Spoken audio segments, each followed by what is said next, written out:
예, 오늘 말씀드릴 거는 한미 정상회담 성과 및 과제라고 이 주제로 말씀을 드리도록 하겠습니다. 일단 총평을 말씀을 드리는데요. 아마 적지 않은 분들이 비슷한 생각과 이 느낌을 가지셨다라고 생각을 합니다.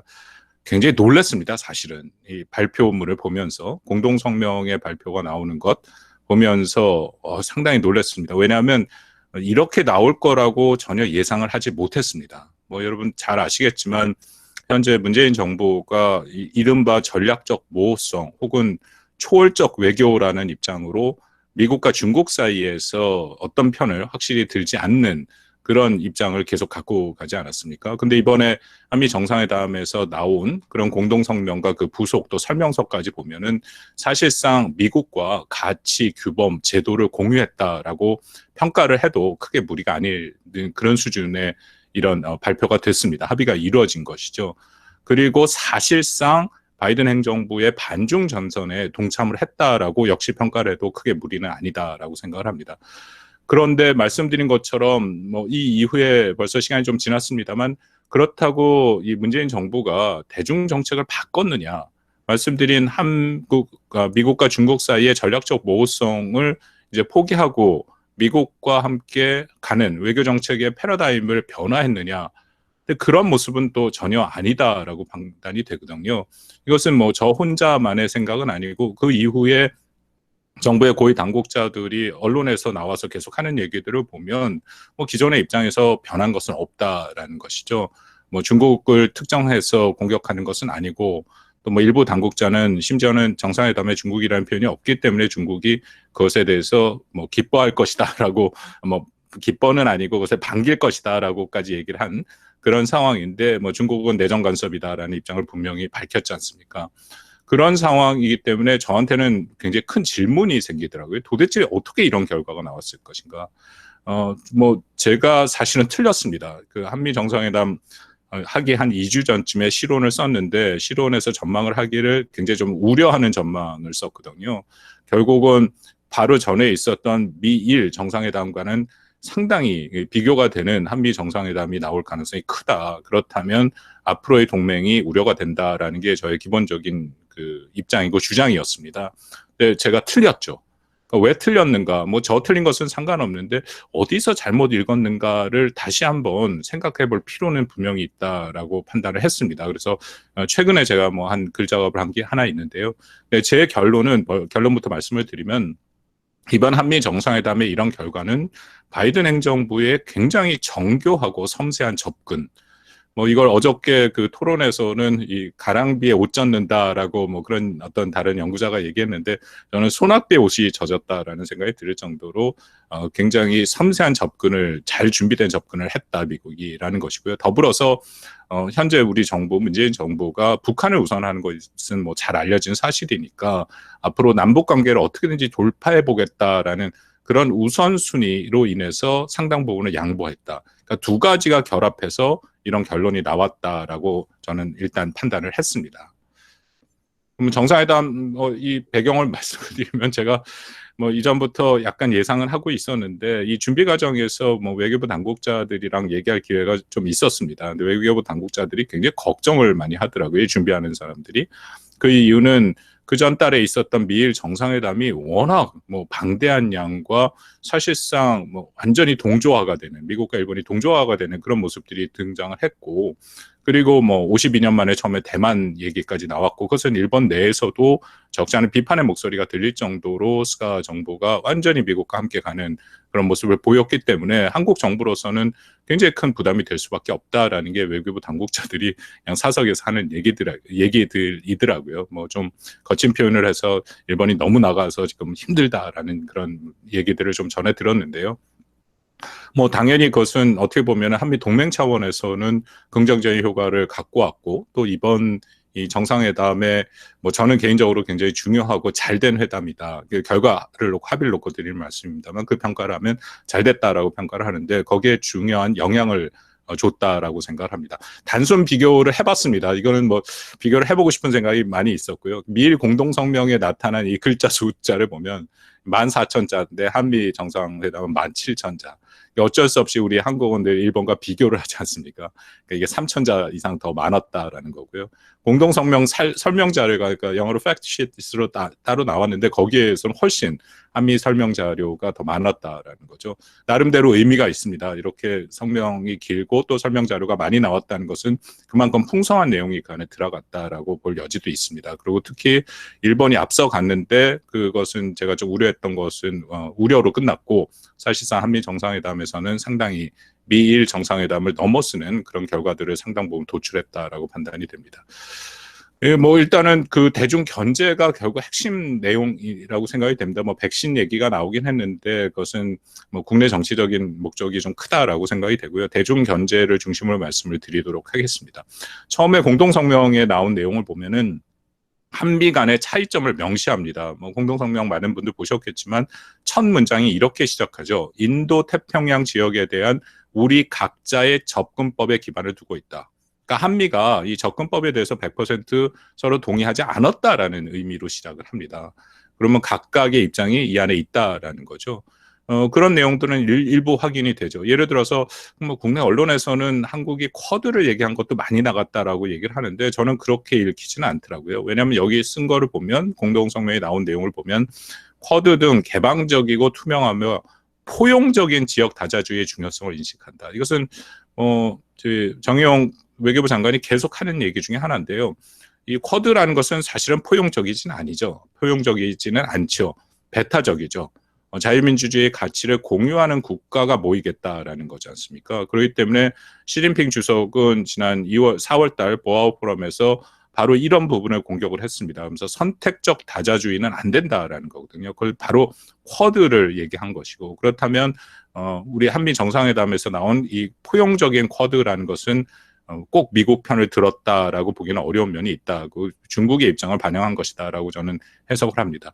근데 뭐 이거는 하나의 작은 예고요. 나머지는 저를 비롯해 많은 분들을 많은 사람들을 놀래게 했던 그런 내용도 굉장히 전형적인 중국 견제 내용이 포함되지 않았습니까? 일단 국제 규범에 기반한 국제 질서 인정. 그러니까 영어로 Rules Based International Order (RBO라고 부르는 바이든 행정부, 이건 사실 오바마 행정부부터 계속 사용되던 표현이죠. 이것을 사용하는 것은 중국을 견제하겠다. 중국이 국제 규범, 미국 주도의 이른바 자유주의적인 국제 질서를 훼손하고 있다라는 그런 의미가 내포된 단어와 내포된 표현이라고 생각합니다. 그 부분, 이 표현이 맨 앞에 나왔고요. 그 다음에 인도태평양 지역이라는 것도 포용적이고 자유롭고 개방적인 인도태평양 지역이란 얘기가 나왔고 또 남중국해의 자유항행 및 통행 그리고 대만 해협에서의 평화와 안정 뭐 이것은 한국에서도 처음 나온 거고 인권 문제까지도 다 나왔습니다. 이 외에도 중국이 굉장히 민감하고 불편하게 생각하는 WHO 투명성 및 독립성을 중진하고 코로나19 발병 기원 조사를 지원한다라는 얘기까지 다 나왔죠. 글쎄 뭐 특히 대만 문제와 이 WHO의 문제, 발병 기원 조사의 지원까지 이렇게까지 얘기를 할 거라고는 뭐 제가 잘 몰라서 아직도 뭐 배움이 부족해서 그럴 거라고 생각합니다만 전혀 예상은 못했습니다. 그냥 굉장히 원칙적인 차원에서 지난번에 있었던 한미 간의 2+2 회의 수준으로 얘기가 나오지 않을까. 뭐 그렇다면 대만 해협 얘기도 없고 뭐 남중국해도 없고 그냥 아주 원칙 차원에서 뭐 개방적이고 포용적인 그 정도로 나올 거로 예상을 했는데 굉장히 많이 나간 사실상 미일 정상회담 공동성명이랑 비교해도 이 앞에 중국이라는 주어만 없을 뿐이지 사실상은 뭐 중국을 견제하는 것은 누가 봐도 다 알 수 있는 수준이었다. 이 수준의 것은 지난 쿼드 정상회의에서 나온 수준과 거의 유사합니다. 쿼드 정상회의에서도 이런 내용들이 다 나왔고요. 다만 거기서도 중국이라는 국가를 특정하진 않았죠. 근데 첫 문장부터 사실상 중국을 중국을 견제하고 있다라는 것은 알 수 있고 또 쿼드 자체가 그런 목적을 갖고 있었으니까요. 거기에 준하는 성명이 나왔다라고 판단을 합니다. 그리고 저는 이제 실질적인 성과다라고 생각하는데 이 기술 협력 분야입니다. 뭐 사실은 이번 한미 정상회담에서 제가 제일 우려했던 분야가 이 분야였고 과연 한국 문재인 정부가 얼마만큼 여기에서 협력과를 할 건지에 대한 좀 걱정이 많이 됐었거든요. 근데 결과적으로 보면 제 걱정을 넘어서서 상당 부분 잘 협력이 됐다라고 판단을 합니다. 일단은 제가 제일 우선적으로 본 것이 이 그 5G, 6G 이동 정보통신 기술 협력 분야죠. 왜 이것을 제가 좀 우려를 했었냐면 바로 미일 정상회담에서 이 분야가 굉장히 구체적으로 얘기가 됐습니다. 그러니까 미일이 공동성명을 통해서 글로벌 디지털 연결 파트너십이라는 것을 얘기를 했고 미국이 25억 달러 또 일본이 20억 달러를 각각 투입을 하겠다라고 얘기를 한 거죠. 그러니까 이 부분은 중요하다고 제가 생각을 한 게 한국이 산업 경쟁력을 갖고 있는 몇 안 되는 분야라고 생각을 합니다. 우리의 이동통신 분야죠. 이 분야에 대해서는 일본도 그렇고 미국, 특히 미국도 중국한테 이 선도를 뺏겼죠. 5G라는 게 화웨이로 대표되고 중국이 이것을 다 끌어가지 않습니까? 뭐 미국에 많이 경험들 하셨겠지만 미국의 시골에 가면 여전히 2G를 씁니다.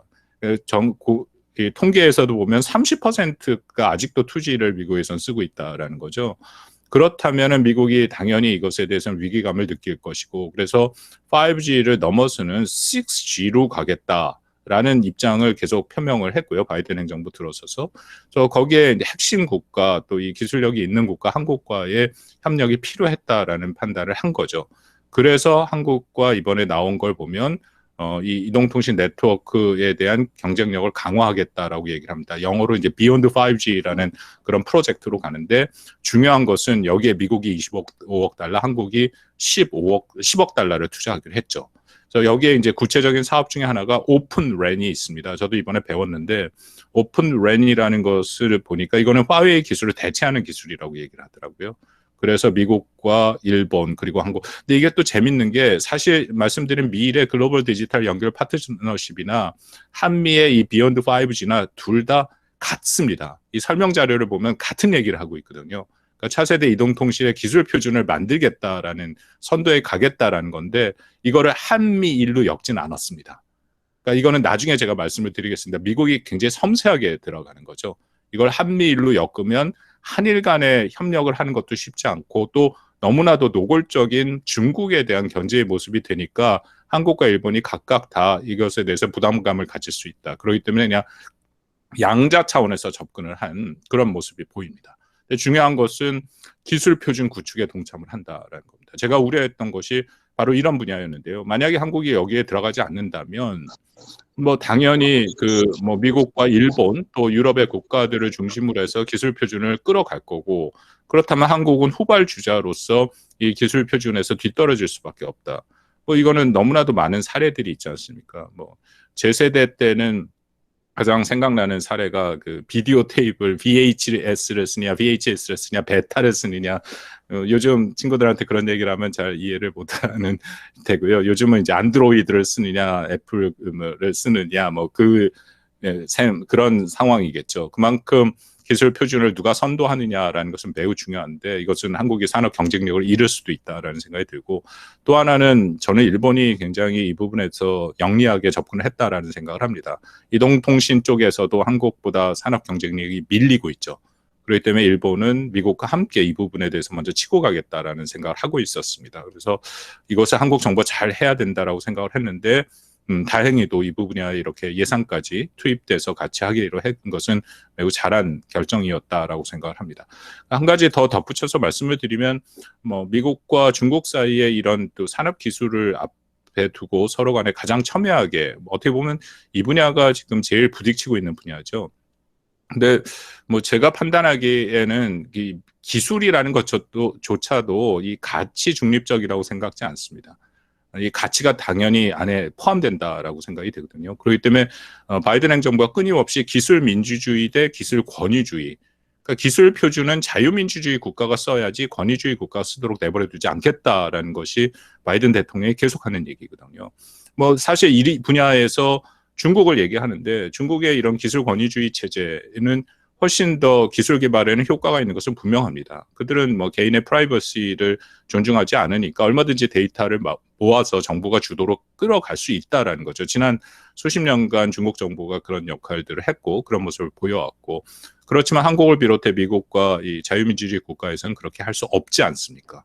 그러니까 이것은 어떻게 보면 우리는 효율성과 효과에선 떨어지지만 이것이 우리가 지향하는 가치이기 때문에 저는 이런 측면에서도 당연히 미국과 자유민주주의 국가와 함께 협력을 하는 것이 맞다라고 생각을 하는데 다행히도 이번에 이런 결정이 내려졌다라고 생각이 됩니다. 두 번째는 미국의 공급망 재편에 사실상 한국이 동참한 모습이 보였죠. 바이든 대통령이 등장하고 나서 2월 달에 행정명령을 내리면서 4가지 품목에 대한 공급망 재편을 지시를 했습니다. 그래서 반도체, 배터리, 의약품, 희토류죠. 그 보고서가 이번 달에 나왔습니다. 이 오른쪽에 보시는 이 보고서인데요. 이 보고서의 내용을 보면은 뭐 당연히 여러 가지 얘기가 있습니다. 핵심은 이거죠. 중국이 주도하는 공급망을 이제 더 이상 그대로 방치하진 않겠다. 특히 이 4가지 분야에는 매우 중요한 산업들이기 때문에 미국이 주도해서 이 공급망을 재편을 하겠다라는 겁니다. 반도체를 예를 들면 설계, 제조, 조립, 검사, 재료, 장비 등 뭐 5개 분야가 있다라고 하더라고요. 이 중에서 설계, 장비 분야는 미국이 여전히 압도적인 우위를 점하고 있는데 제조 분야에서는 미국이 뒤떨어지고 있다라는 것이 뭐 수치로 다 나타나지 않습니까? 대만, 한국, 특히 중국이 가장 많이 생산을 하고 있죠. 전체의 30%가 넘는 거로 제가 기억을 하는데요. 이런 그 공급망의 기존 체제를 미국은 바꾸겠다는 거죠. 바꾸는 방법으로 반도체 공장을 증설하고 또 미국 내 유치를 하겠다라는 겁니다. 한국 4대 기업이 관련 분야에 44조 투자를 했다라는 것은 이 공급망 재편에 사실상 한국이 참여한다라는 거죠. 어떻게 보면 이것은 정부의 결정보다 더 중요하다라고 생각합니다. 그 실질적으로 한국의 기업이 투자를 하니까 이것은 뭐 다음번 한국 대선에 어떤 그 정부가 들어섰던 그 상관없이 지속성을 가질 수 있다라는 거고 조금 더 중장적인 측면에서 본다면 이것은 바로 미국이 주도하는 공급망 재편에 한국이 참여를 하는 그런 또 어떤 제도적인 장치가 되는 것이죠. 물론 이것은 시간이 많이 걸립니다. 뭐 잘 아시다시피 백악관이 2번의 이 관련 회의를 하면서 한국 삼성전자를 초청을 했는데 뭐 거기에 대한 얘기들은 이미 다 많이 알려져 있습니다만 공급망 재편, 특히 반도체는 당장 중국을 배제할 수 없는 이건 아마 장기 싸움이 될 것이다. 시간이 걸릴 것이다. 근데 중요한 것은 이 방향으로 가는 것이고 한국이 여기서 배제되면 안 된다라는 측면이었는데 사실상 이번에는 한국 기업들의 이런 노력으로 여기에 참여하게 된 것, 이것도 뭐 어떻게 보면 제가 가슴을 좀 쓸어내릴 수 있는, 좀 안도할 수 있는 그런 결과였다라고 생각을 합니다.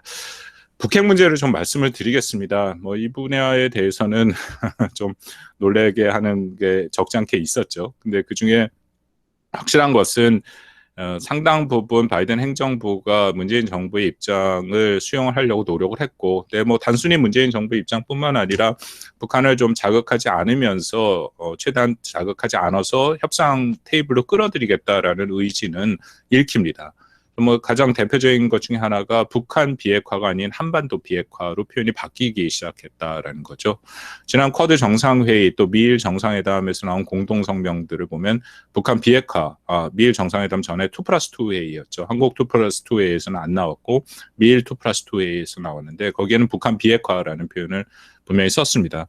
여러분도 잘 아시다시피 이 바이든 팀은 여기에 경험이 굉장히 많지 않습니까? 2012년에 이른바 이익과 합의도 만들어낸 팀들이기 때문에 북한 비핵화와 한반도 비핵화의 차이를 굉장히 잘 알죠.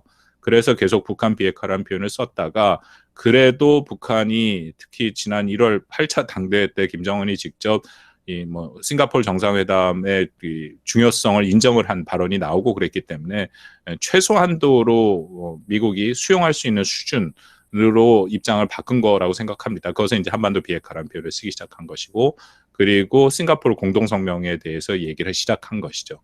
또 하나는 UN 제재라는 표현 자체를 뭐 굉장히 알레르기 반응을 북한이 보이고 있으니까 제재라는 표현도 이번에 빠졌습니다. 그리고 뭐 저를 가장 놀라게 한 것 중에 하나는 것은 판문점 선언이 들어가 버렸다라는 거고요.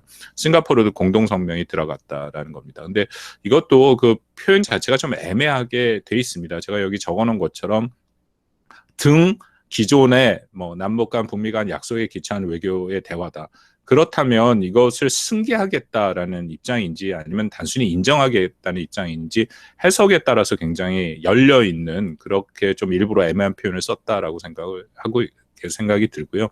우리 정부의 당국자들한테 좀 얘기를 들었습니다만 이렇게 결정을 하게 된 것, 특히 판문점 선언을 우리 정부가 강력히 요구를 한 것은 처음에는 제재 유예나 면제를 바이든 행정부한테 문재인 정부에 처음에 한미 정상회담을 앞두고 요구를 했답니다. 그랬더니 그쪽에 바이든 행정부가 제재는 해제는 절대 안 된다. 커트 캠블이 며칠 전에 사실상 공개적으로 언론에 얘기를 했죠.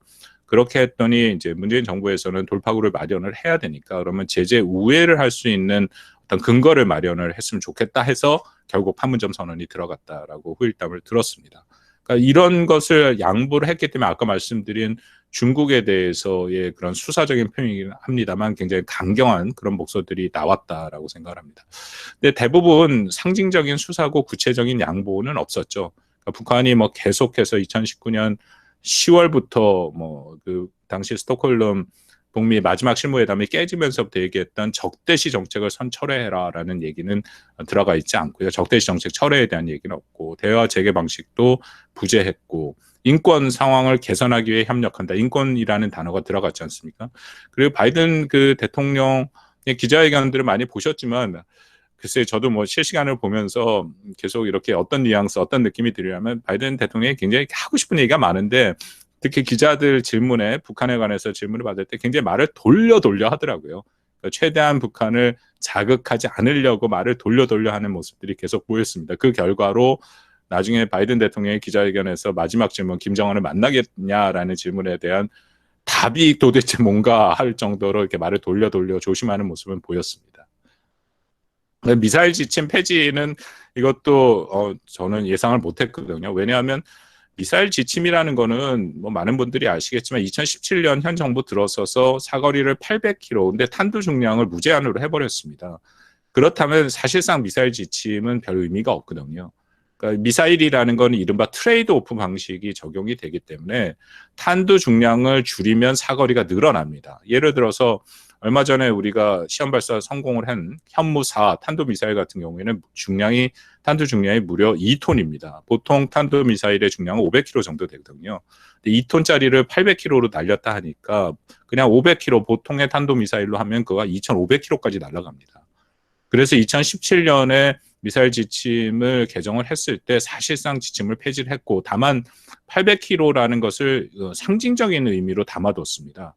그 이유는 한반도를 기준으로 해서 전체 북한의 위협에 대응하기 위해서는 사거리 800km면 충분하거든요. 그리고 실질적으로 말씀드린 것처럼 그 이상도 갈 수 있는데 800km 이상을 얘기하게 되면 이것은 중국을 겨냥한 게 너무나도 명백하기 때문에 구태여 그렇게 할 필요는 없다라고 저도 그렇게 주장을 했었는데요. 이번에 우리 정부는 군사 주권 측면에서 이 부분을 했고 뭐 저는 이건 잘못된 결정이라고 생각지는 않습니다. 언젠가는 완전히 풀었어야 되는 거죠. 근데 다만 앞으로의 이 여러 가지 문제가 좀 생길 수 있다라는 것, 특히 중국과의 관계, 뭐 벌써 오히려 북한이 그 김명철이라는 개인 필명으로 이 문제를 제기하지 않았습니까? 그렇게 북한이 반발하는 문제가 있고요. 그리고 또 하나는 미국의 입장에서는 이것을 폐지한 것은 뭐 잘 아시겠지만 미국이 이 지역에 미사일 방어망과 달리 미사일망을 또 설치하려고 하고 있습니다. 미사일망을 설치하기 위해서는 500에서 5,000km까지 준중거리 미사일들을 이 지역에 배치를 하면 되는데요. 그러기 때문에 INF 조약을 트럼프 때 깼지 않습니까? 러시아와. 그게 이제 바로 고사거리의 미사일을 개발할 수 있는 건데요. 근데 문제는 미국이 미사일을 개발을 하더라도 필요한 지역, 예를 들어서 한국과 일본, 필리핀 같은 데가 될 텐데요. 거기에 미국의 그 사거리의 미사일을 배치하기가 굉장히 힘듭니다. 우리 정부도 그렇고 일본도 그렇고 다 반대를 할 가능성이 매우 높거든요. 그건 1970년대 유럽에서 그런 경험이 있었습니다. 그때가 미사일을 그렇게 미국이 배치하려다가 결국 반전 운동이 생겼던 그런 계기가 됐다라는 거죠. 그렇다면 미사일 입장에서는 뭐 지금 공공연하게 미국의 당국자들이 벌써 얘기를 시작을 했습니다만 그냥 그 동맹국의 미사일 능력을 향상시키는 것. 그래서 그것을 연동해서 쓰는 것이 훨씬 더 유리한 방법이 되겠죠. 그러니까 800km 이상의 미사일을 당연히 한국이 개발할 것이고 그렇다면 동맹 차원에서 연동해서 쓰겠다. 이제 그런 것들이 서로 간의 이해가 맞아서 미사일 지침이 폐지됐다라고 생각이 됩니다. 그러면 아까 말씀드린 것처럼 뭐 우리 정부 입장에서는 북한 문제를 중시하니까 북한 문제 특히 판문점 선언, 싱가포르 합의, 또 하나는 성팀 대사, 뭐 대북정책 특별 대표를 국무부 인권 그 대사보다 먼저 임명을 해달라라고 한국은 요청을 했으니까 이제 그런 것들에 대해서 양보를 얻기 위해서 중국에 대해서 좀 강경한 목소리들이 나왔다라고 생각이 되고요. 그거 외에 나머지 부분은 저는 말씀드린 것처럼 바이든 행정부의 대중 정책이 상당 부분 섬세하게 접근을 했다라고 생각이 됩니다. 이 팀들이 제가 판단하기에는 바이든의 이 외교안보 팀들이요, 굉장히 준비를 많이 했습니다. 일단은 대부분이 오바마의 8년을 했던 사람이죠. 여기 사진에 나온 이 사람이 40대의 제이크 설리반 국가안보 보좌관입니다. 이 사람을 비롯해서 뭐 토니 블링컨 국무부 장관, 웬디 셔먼 부장관을 비롯해서 NSC 인도태평양 담당 조정관 커트 캠벌 같은 사람부터 시작해서 다들 오바마 8년을 했던 사람들인데, 근데 사실상 오바마의 8년 대외 정책은 실패했다라는 평가가 중론입니다. 그렇기 때문에 그리고 나서 4년 트럼프가 흔들어 놓은 세계를 봤죠. 그러니까 이 사람들이 굉장히 저는 준비를 많이 하고 이번 바이든 행정부에 참여를 하고 시작을 했다라고 생각이 됩니다. 하나의 예가 이 제이크 설리반이 2016년 대선에서 공화당한테 패하고 나서 이른바 러스트 벨트에 갔죠. 그 쇠락한 공업 지역, 거기서 승부가 갈렸으니까 가서 2년 동안 그곳에 계속 머물면서 오가면서 도대체 왜 민주당이 졌느냐를 굉장히 고민을 많이 했습니다. 그리고 나서 이 낸 보고서가 작년에 나온 보고서입니다. 칼네기 재단에서 나온 보고서인데요. 이것이 바로 그 제이크 설리반이 지금도 계속 얘기를 하고 있는 중산층을 위한 대외 정책입니다. 굉장히 자세하고 논리적인 내용이죠. 이 내용을 그냥 한 줄로 말씀드리면 그냥 중산층을 위하는데 그 목표는 미국이 세계의 지도력을 다시 갖기 위해서는 미국 내 중산층이 복원이 되어야 된다는 겁니다. 중산층, 미국의 경제적인 양극화가 너무 심화됐기 때문에 미국이 세계적인 지도력을 약화됐고, 그래서 우선적으로 국내적인 이런 중산층 복원의 작업, 러스트벨트를 다시 살릴 때 미국은 세계적인 지도력을 가질 수 있다. 그 명분을 만들어서 지금 들어왔다라고 생각이 됩니다. 그만큼 준비를 많이 했다라고 생각이 되고요. 한 3가지 정도로 뭐 요약을 해서 말씀을 드리겠습니다. 그 대중정책, 이번에 한미 정상회담에도 이 3가지 접근이 다 반영이 됐다라고 생각을 하는데요. 첫 번째는 끊임없이 정당성을 얘기합니다. legitimacy를 얘기하죠. 그 미국이 계속해서 주도했던 이른바 자유주의적인 국제 질서. 사실은 한국도 저는 이 자유주의적인 국제 질서로 우리가 안보를 보장받고 이만큼 번영했다라고 생각을 하거든요. 그것이 많이 훼손됐다. 특히 중국이 이것을 훼손한다. 그렇기 때문에 미국과 자유민주주의 국가는 힘을 합쳐서 이 정당성 확보를 위해서 노력을 해야 된다. 이런 식의 명분을 계속 얘기를 합니다. 이것은 트럼프 대통령 행정부 시절과는 굉장히 차이가 있다라는 거죠. 한국도 자유민주주의 국가이기 때문에 우리 정부, 현 문재인 정부가 전략적 모호성을 갖고 싶어 하더라도 이런 정당성을 갖고 얘기를 하면 이것을 거부할 만한 우리 정부의 명분이 없죠. 그러니까 이건 우리 정부뿐만 아니라 많은 미국의 동맹국들이 비슷한 상황이다. 그렇기 때문에 정당성 강조라는 것은 상당히 효과적인 툴로서 작동을 하고 있다라고 생각이 되고요. 두 번째는 세력 균형 얘기를 합니다. 사실 민주당은 전통적으로 세력 균형을 잘 얘기를 안 하고 그냥 제도주의 쪽을 많이 얘기하는데, 이 바이든 팀들은 이 공화당 키신저로 대표되는 이 사람들의 얘기를 다 받아들였죠. 그래서 세력 균형 측면에서도 얘기를 했다. 특히 제가 가장 눈에 들어왔던 단어가 지난 2+2 회의 직전에 블링컨 오스틴 장관이 오면서 워싱턴 포스트에 이 타이틀로 기고를 했습니다. 이 전력 승수라는 표현을 쓰더라고요. 그러니까 영어로 force multiplier라는 건데 군사 용어인데요. 이것은 어떤 의미냐면 같은 그 군종의, 그러니까 같은 부대의 이점을 최대한 살리면 그만큼 그 전투 능력을 확장할 수 있다라는 거죠. 그것을 이 영내 인도태평양에 대입을 하면 핵심 동맹국인 한국, 일본, 호주가 각각에 갖고 있는 이점들이 있지 않습니까?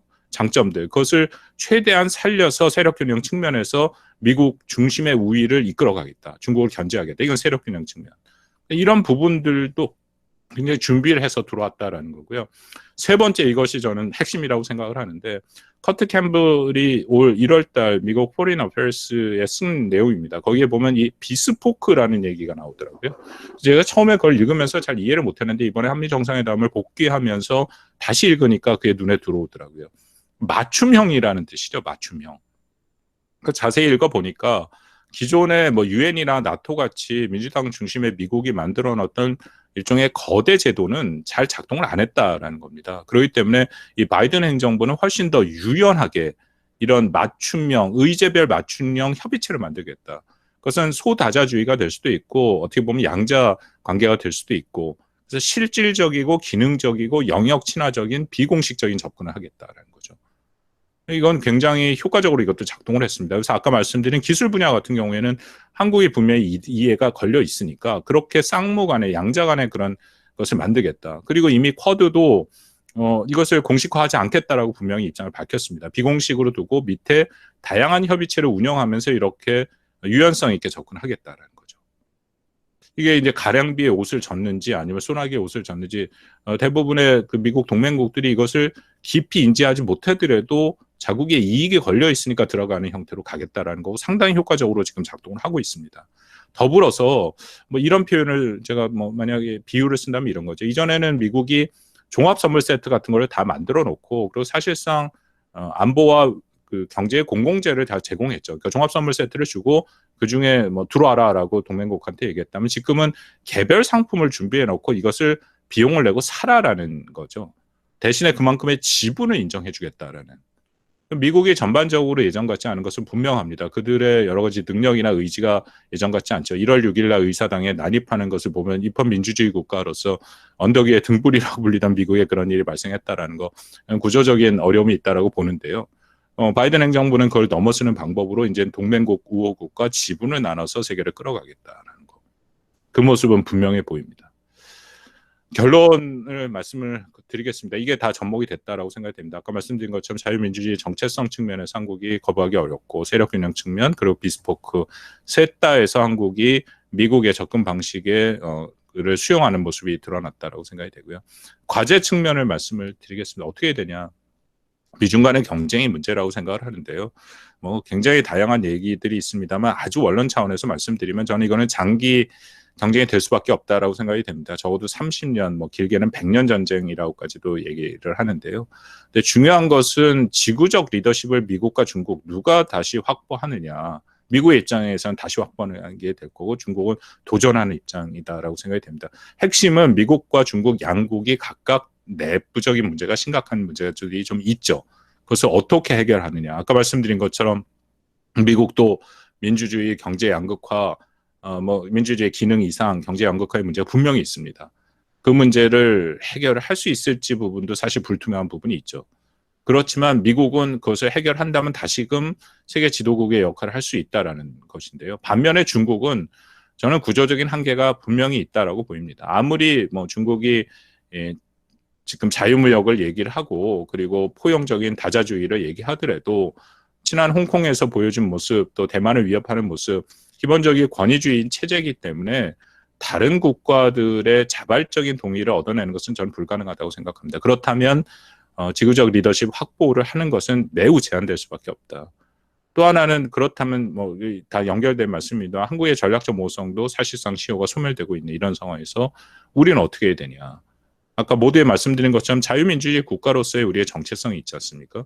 그 정체성을 잘 생각을 해야 되고 이게 뭐 저는 핵심이라고 생각을 합니다만 더불어서 한국이 갖고 있는 이익의 균형추 한번 경제적인 문제가 될 수 있겠죠. 그래서 어떻게 판단하느냐라는 생각이 들고요. 대북 정책 공조의 부분도 앞으로의 과제죠. 여전히 문재인 정부는 대북 유화 정책을 하고 있는 것은 분명하고 거기에 비해서 바이든 행정부는 원칙, 특히 제재에 대해서는 강경한 입장을 얘기를 하고 있으니까 이 부분에 대한 한미 간의 차이가 드러나지 않도록 하는 것이 저는 매우 중요하다. 이것을 어떻게든지 맞춰가는 것이 필요하다라고 생각을 합니다. 예, 제가 준비한 것은 여기까지고요. 예, 좋은 말씀들 해주시면 같이 좀 고민을 해보도록 하겠습니다. 감사합니다.